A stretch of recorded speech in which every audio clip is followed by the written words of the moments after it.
जगण्याचे शास्त्र. ईश्वरय्याने अनेक शास्त्रांचा अभ्यास केला होता आणि त्याबद्दल त्याला गर्व होता. एकदा नदी पार करून त्याला दुसऱ्या गावाला जायचे होते, म्हणून तो एका नावाड्याच्या बोटीत बसला. तुला भूगोलाबद्दल काही माहीत आहे का? त्याने नावाड्याला विचारले. नाही साहेब, नाही माहीत, नावाडी म्हणाला. मग तुझे अर्धे आयुष्य फुकट गेले असेच म्हणावे लागेल. बरे, तू समुद्राच्या नियमांबद्दल वाचले आहेस का? त्याने पुढे विचारले.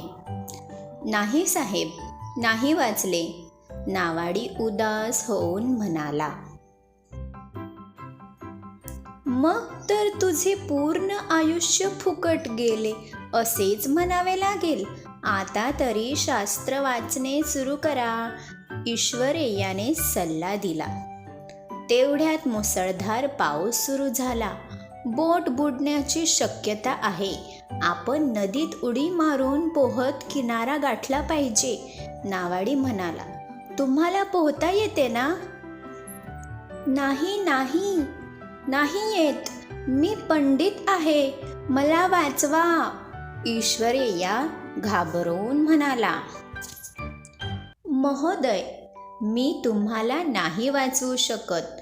तुम्हाला पोहता येत नाही म्हणून तुमचे प्राण धोक्यात आहेत.